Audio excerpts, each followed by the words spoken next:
Welcome to I dream. నేను ఉదయశ్రీ. ఏలూరు జిల్లాలో జరిగిన ఒక దారుణమైన సంఘటన గురించి మనం మాట్లాడుకోబోతూ ఉన్నాం. 2025లో ప్రదీప్ అండ్ మేఘన వీళ్ళిద్దరికీ కూడా పెద్దలు పెళ్లి చేశారు. బానే ఉన్నారు. ఆ తర్వాత ప్రదీప్ మతం మారడం జరిగిందనమాట. కానీ భార్య మేఘన మాత్రం హిందూ మతంలోనే కొనసాగుతోంది. కానీ ప్రదీప్ ఈ మతం మార్చుకొని మరి మత మార్పిడి పిచ్చి అనేది ఈ విధంగా ఉంటుందా అని అనిపిస్తోంది ఈ సంఘటన గురించి మనము వింటే. ఎందుకంటే భార్యని, కడుపుతో ఉన్న భార్య మరికొన్ని రోజుల్లో తన బిడ్డకు జన్మనివ్వబోతోంది. పెళ్లి చేసుకున్నాడు. సో ఈ ప్రేమ ఎక్కడా కూడా మతం ముందు, మత పిచ్చి ముందు ఆయనకు చాలా చాలా నథింగ్ అనిపిస్తోంది. ఎందుకంటే దారుణంగా పిల్లోతో తల మీద దిండు పెట్టేసి భార్యని హతమార్చడం జరిగింది. ఎందుకంటే ఎవరో వాయినాలు ఇస్తే భార్య తీసుకుంది, హిందూ మతంలోనే కొనసాగుతోంది అని. సో మత పిచ్చి అనేది ఇంతలా ఉంటుందా? మరి ముందు ముందు చాలా మంది మతం మారుతూ ఉన్నారు. అండ్ మతాంతర వివాహాలు కూడా జరుగుతూ ఉన్నాయి. మరి దీని నుండి మనం ఏం నేర్చుకోవాలి? మనతో మాట్లాడడానికి మనతో ఉన్నారు motivational speaker, family counsellor and public speaker Rajani Rama గారు. నమస్తే అమ్మ. నమస్తే. ఇప్పుడు మతాంతర వివాహాలు కూడా చాలా కామన్ అయిపోయి, లవ్లో చాలా మంది చేసుకుంటున్నారు కూడా. మతాలు ఇంతకుముందు కులాంతర వివాహాలే చాలా ఇదిగా చూసేవాళ్ళు. ఇప్పుడు మతాంతర వివాహాలు కూడా చాలా కామన్ అయిపోయాయి. కానీ ఈ ప్రదీప్ని చూస్తే ఏమనిపిస్తుంది అసలు? అంటే పెళ్లి చేసుకుగానే మనకు ఒక భార్యాభర్తల బంధం అనేది ఏర్పడుతుంది, ఒక ప్రేమ ఉంటుంది. కడుపుతూ ఉంటే ఇంకా నా బిడ్డకు జన్మనిస్తుంది అన్న ఇంకా ప్రేమ అనేది ఎక్కువ అవుతుంది. కానీ ఆయనకి మత పిచ్చే ఎక్కువైందా? మతం మారి కూడా ఎన్ని రోజులు కాలేదు. సో ఆ మతం కోసము కట్టుకున్న భార్యని, తన బిడ్డకు జన్మనిచ్చబోయే భార్యని ఆయన ఎలా చంపగలిగాడు? అంటే మతం ఏం నేర్పిస్తారు ఈ మత మార్పిడిలో? ఎందుకు అట్లా ప్రదీప్ తయారయ్యాడు? ఇది కూడా ఒక పార్ట్ ఆఫ్ గృహహింస. ఇప్పుడు మామూలుగా అయితే కొడుకుని అడ్డం పెట్టుకుని గృహహింస చేపిస్తూ ఉంటారు కొంతమంది కుటుంబాల్లో కోడల మీద. ఇలా చేయరా, ఇలా మాట్లాడరా, ఏంట్రా ఎదురు తిరుగుతుంది, ఏంట్రా అలా చూస్తుంది, ఏంటి నువ్వు ఆ మాత్రం చెప్పి చేయించలేకపోతున్నావు అని పెళ్ళాంతో ఇలాగా ఎక్కిస్తూ ఉంటారు కొన్ని కొన్ని ఫ్యామిలీస్. అది ఏ క్లాస్ అనేది మనం చెప్పలేము, అలా ఉంటుంది అనమాట. ఎక్కువగా కొంచెం కింది తరగతుల్లో ఎక్కువ జరుగుతూ ఉంటాయి ఇలా. ఏంటంటే వాళ్ళలో మూఢనమ్మకాలు ఎక్కువ ఉంటాయి. ఓకే, విచక్షణ తక్కువ ఉంటుంది, అవగాహన కూడా తక్కువ ఉంటుంది. ఓకే, అబ్బాయి ఏదో డిగ్రీ చదివాడు, మామూలుగా ఏదో చిన్న వర్క్ చేసుకుంటున్నాడు, అంత సంస్కారం ఉంది అని కూడా నేను అనుకోవట్లే. ఉండదు, ఆబ్వియస్లీ ఉండదు. ఇంకా ఈ అమ్మాయి మరి బీటెక్ చదివింది, మంచిగా జాబ్ చేస్తుంది, సాఫ్ట్వేర్ జాబ్ చేస్తుంది, వర్క్ ఫ్రమ్ హోము, ఇష్టపడే అరేంజ్డ్ మ్యారేజ్ చేసుకున్నప్పుడు సరే, కాలక్రమంలో ఏదన్నా మార్పు జరిగితే మారుతుంది. బలవంతం చేయడం ఎందుకు మతం తీసుకోమని? ఇంక ఈ అబ్బాయి కూడా లాస్ట్ ఇయర్ 2025లో పెళ్ళయింది, ఇప్పటికి సంవత్సరం అయింది ఈ నెలకి. 1 ఇయర్ అంటే పెళ్ళి అయిన తర్వాత ఈ మధ్య అబ్బాయి మతం మార్చుకున్నాడు. మరి మతం మార్చుకుని ఈఎంఐని కూడా మారమంటున్నాడు. ఇన్ బిట్వీన్ ఏంటంటే విజయవాడ సైడ్ వాళ్ళు అట్ల తద్ది నోములు, వాయినాలని పూజలు ఉంటాయి వాళ్ళకి. ఒక్కొక్క సైడ్ రీజనల్ రిచువల్స్ అనమాట. సాంప్రదాయాలు ఉన్నప్పుడు వాళ్ళు చేసుకుంటారు. చేసుకున్నప్పుడు నువ్వు నిన్నగాక మొన్న క్రిస్టియన్ మతం తీసుకున్నప్పుడు నిన్నటి వరకు ఇవన్నీ మీరు ఆచరించినవే కదా, మీ ఇళ్లలో కూడా ఆచరించిన పద్ధతులే కదా. ఇప్పుడు ఆ అమ్మాయి ఆచరిస్తే నీకు తప్పేమొచ్చింది? అది నువ్వు ఎందుకు చేసావు అని గొడవలు పడి పుట్టింటికి పంపించేసినప్పుడు మతం మార్చుకో నువ్వు ఎన్ని మానేసాయి అని అన్నప్పుడు, పుట్టింటికి పంపించేసినప్పుడు మళ్ళీ పెద్దల సమక్షంలో సరి చేశారు, పంపించారు, మళ్ళీ గొడవలు. అంటే ఇక్కడ ఏమవుతుందంటే తల్లిదండ్రుల పాత్ర ఎక్కువ ఉంది. తల్లి సంగతి మనకు తెలియదు, తండ్రి. ఇప్పుడు అతను కూడా కొడుక్కి సపోర్ట్ చేశాడు, ఇద్దరు కలిసి ప్లాన్ వేశారు ఈ అమ్మాయిని చంపేయాలి అని. అంటే దీనికన్నా ముందు అసలు ఈ మత ఉన్మాదం గురించి మాట్లాడుకోవాలి అని అంటే, ఇప్పుడు మన దేశ చరిత్ర తీసుకుంటే అసలు తెలుసుకోవాలి ప్రతి ఒక్కళ్ళు, మనది ఏ దేశం, మన మతం ఏంటి అనేది తెలుసుకోకుండా ప్రతి ఒక్కళ్ళు వేరే మతాల్లోకి వెళ్ళడం, అందులో ఏం బెనిఫిట్స్ చూపిస్తున్నారో నాకైతే అర్థం కావట్లేదు. డబ్బులు ఇస్తూ ఉంటారు కదా వాళ్ళకి, ఏమి ఇస్తారో ఎంత ఇస్తారో మనకు తెలియదు. సో దేనికి లొంగిపోతున్నారో తెలియదు. దాని తర్వాత ఏం చెప్తారంటే దేవుళ్ళ గురించి చాలా తక్కువ చేసి మాట్లాడటం అనేది చేస్తున్నారు. నేను అంటే శైతాన్లు అంటే రాక్షసులు అన్నట్టుగా చూపిస్తూ ఉంటారు. మన హిందూ దేవుళ్ళని చాలా తక్కువ చేసి వాళ్ళకి వెకిలిదనంతో కూడినటువంటి జోకులతో కూడినటువంటి ప్రసంగాలు కొన్ని వింటున్నాం మనం. అంటే ఆ దేవుడనే కాదు, చేస్తున్న ప్రతి ఒక్క పనిని. మొన్న ఆ మధ్య మల్లెపూలు పెట్టుకున్న వాళ్ళందరూ కూడా అదేదో అని చెప్పి కామెంట్ వచ్చింది. చాలా పెద్ద గొడవ అయింది అప్పుడు. అంటే ఇప్పుడు మరి మన రీసెంట్‌గా నేను ఒక పెళ్ళికి వెళ్ళాను. హిందూ, క్రిస్టియన్ పెళ్ళది. అయినప్పుడు ఆ క్రిస్టియన్స్ ఒక బొట్టు తప్పితే మొత్తం అంతా మన మేకప్పే.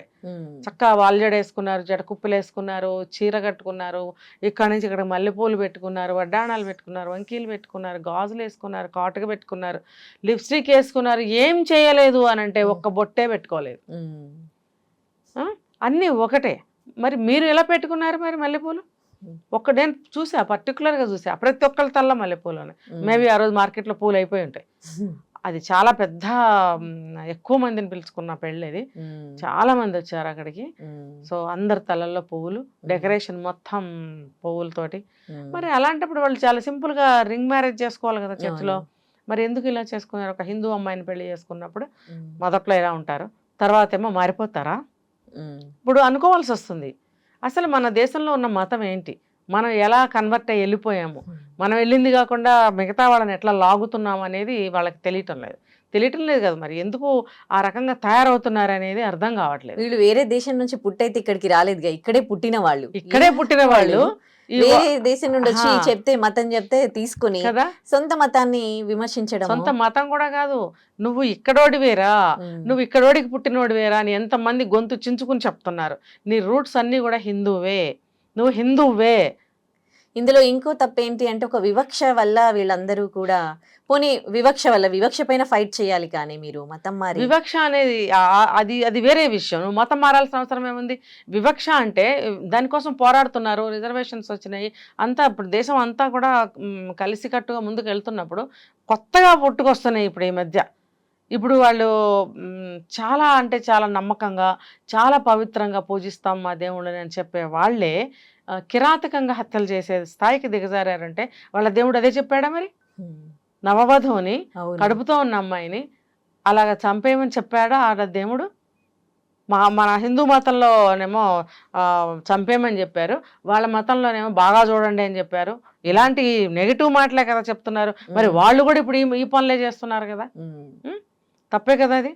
ముందేమో హిందూ అని చెప్పి పెళ్లి చేసుకోవడం, తర్వాత ఎవరో ఏదో బుర్రకెక్కిస్తే అది పట్టుకొచ్చి కుటుంబంలో వాళ్ళని కూడా మతం తీసుకోమనడం, అది కంప్లీట్గా వాళ్ళ ఇష్టం మీద ఆధారపడి ఉంటుంది ఏదైనా ఒక పని చేయాలి అని అంటే. అటువంటిది మతం విషయంలో చాలా అబ్జెక్షన్స్ ఉంటాయి. నాకు మెయిన్ గా ఈ బీజం ఎక్కడ పడుతుంది అది కదా, మనం రూట్ కాజ్ పైన ఫోకస్ చేయాలి. ఇక్కడ చర్చ్లలో ఇప్పుడు ఆ అబ్బాయి ఎందుకు అంతగా మైండ్ చేంజ్ అయింది ఆ అబ్బాయికి? అబ్బాయి మైండ్ చేంజ్ చేసింది ఎవరు? తండ్రి ఫస్ట్ తండ్రైనా కొడుకైనా ఇప్పుడు ఈ వీళ్ళని మళ్ళీ పైనుంచి అటు వాళ్ళు అది మెయిన్. చర్చ్ అనేది మెయిన్.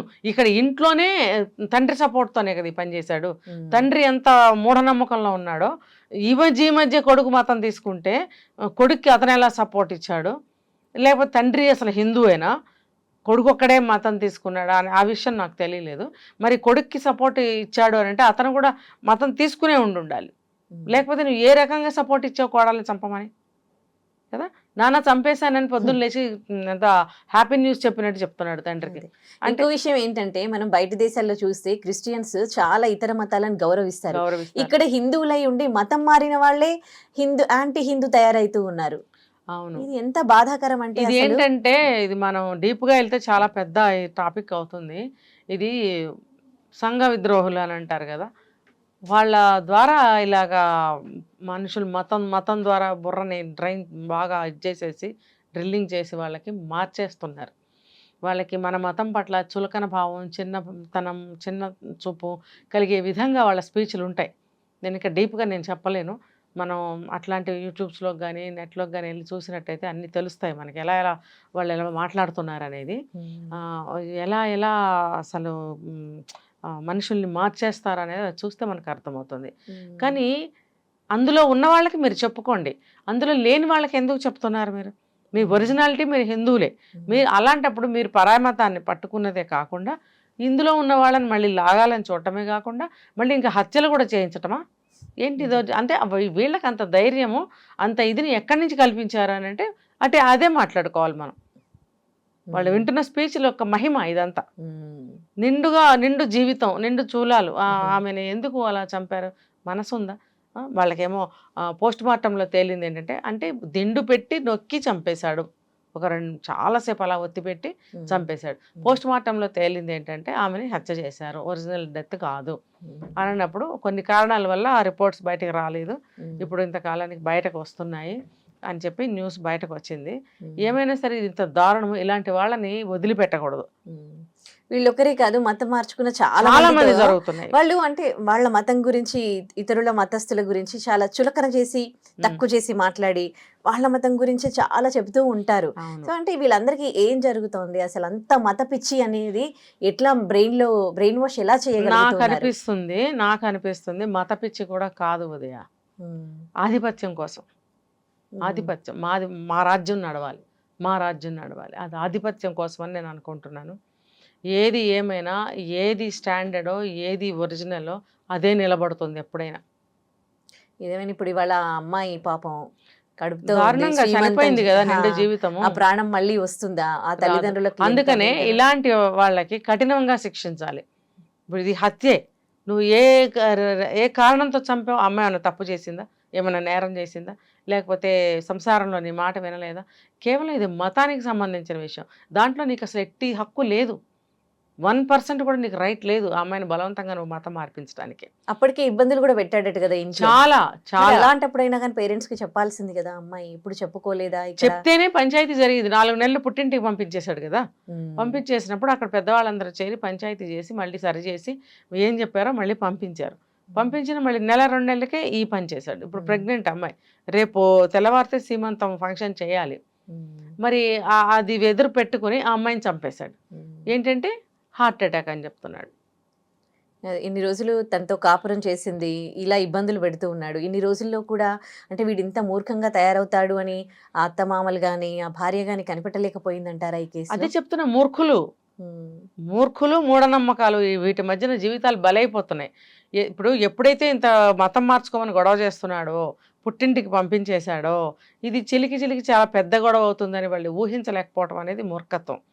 అప్పుడే ఆ అమ్మాయిని డివోర్స్ ఇప్పించేసినట్టయితే హాయిగా ఉండేది. ఇదే ఇప్పుడు చాలామంది చేస్తున్న తప్పు. ఇప్పుడు పాతకాలంలో ఆడవాళ్ళు బయటకు వచ్చి బ్రతకలేకపోయేవాళ్ళు, ఇప్పుడు అమ్మాయి ఎర్నింగ్ కదా, చక్కగా జాబ్ చేస్తుంది, సంపాదిస్తుంది, తన కాళ్ళ మీద తను నిలబడుతుంది. వాడు మంచిగా ఉంటే కాపురం చేసుకుంటావు, లేదని అన్నప్పుడు వాడితో ఏంటి నీకు, వదిలించుకోవాలి. ఆ వదిలించుకోలేకపోబట్టే ఇప్పుడు ప్రాణం పోయే పరిస్థితి వచ్చింది.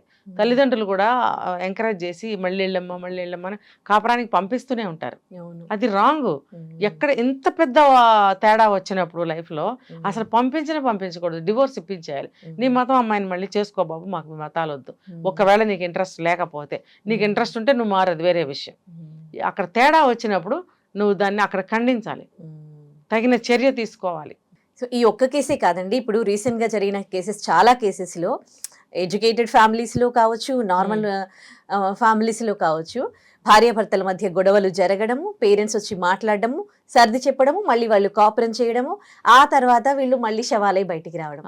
సో అంటే ఈ గొడవలు జరుగుతున్న క్రమంలో తల్లిదండ్రులు కనిపెట్టలేకపోతూ ఉన్నారా, పార్ట్నర్ అనే వ్యక్తి ఇంత దారుణానికి తెగబడతాడు అని ఎందుకు కనిపెట్టలేకపోతూ ఉన్నారు? ఎందుకు ఇంకా వాళ్ళని ఒక రిలేషన్షిప్ లో ఉంచడమే వాళ్ళు ఉంచాలని అనుకుంటున్నారు తప్ప ప్రాణం పోయే పరిస్థితి? వాళ్ళు ఒకలాంటి కంఫర్ట్ జోన్లో ఉంటారు. ఏంటంటే పెళ్లి చేసాము, కాపురానికి పంపించాము, మంచిగా కాపురం చేసుకోవాలి, ఏం జరిగినా రేపొద్దున పరువు నష్టము, ఇవి ఇలా ఆలోచిస్తారు. కానీ నెట్ రిజల్ట్ ఏంటి, ప్రాణాలు కోల్పోవడం. వాళ్ళకి ఇప్పుడు అలా జరిగిన వాళ్ళకి ఆ విషయం మళ్ళీ తిరిగి రాదు. చూసిన వాళ్ళు జాగ్రత్త పడాలి, చూసిన వాళ్ళు కూడా మళ్ళీ అదే తప్పు చేస్తున్నారు. అది అక్కడ ఏమనాలి మరి, మూర్ఖత్వం అనాలి. కాబట్టి ఏది ఇంపార్టెంట్, జీవితం ముఖ్యమా, నలుగురు ఏదో అనుకుంటారు అని అనుకోవటం ముఖ్యమా? ఆ జోన్లో నుంచి బయటకు రావాలి. వచ్చినట్టయితే ఆలోచన అనేది మారుతుంది. మన పిల్లల్ని మనం సేవ్ చేసుకోవాలి. ఇప్పుడు అందరు అమ్మాయిలు చక్కగా చదువుకుని జాబ్ చేస్తున్నారు, సంపాదించుకుంటున్నారు, ఏముంది హాయిగా బ్రతుకుతారు. మంచి అబ్బాయి దొరికితే మళ్ళీ పెళ్లి చేసుకుంటారు. ఇలా ఆలోచించటం లేదు. పెళ్లి చేసేసేయటం, లక్షలు కోట్లు ఖర్చు పెట్టి, అమ్మో ఇంత ఖర్చు పెట్టాం కదా, లేకపోతే సమాజంలో పరువు పోతుంది, లేకపోతే చుట్టాలు పక్కాలు ఏదో ఒకటి మాట్లాడతారు, ఈ భయ ఆందోళనలతోటి పిల్లల్ని మళ్ళీ కాపురానికి పంపించడం అనేది చేస్తున్నారు. అక్కడ ఉండవలసింది 2 జీవితాలు, బొమ్మలు కావు. మీరు ఏదో సర్ది చెప్పేసేస్తే అక్కడ అంత కొట్టుకొని హత్యల దాకా వెళ్ళిపోయి తర్వాత మళ్ళీ పంచాయతీలు పెట్టి మళ్ళీ కాపురానికి పంపిస్తే విరిగిన వస్తువు ఏదైనా సరే అతకదు, అతికిన అది అతుకే, కరెక్ట్. దానికి ఒరిజినల్గా ఉండదు అది. కాబట్టి మీరు ఏదో అంటిద్దామని పంపించినా అది అతుక్కోదని గ్రహించాలి. రైట్. మంచి విషయం తెలియజేశారు. థ్యాంక్ యూ అమ్మా.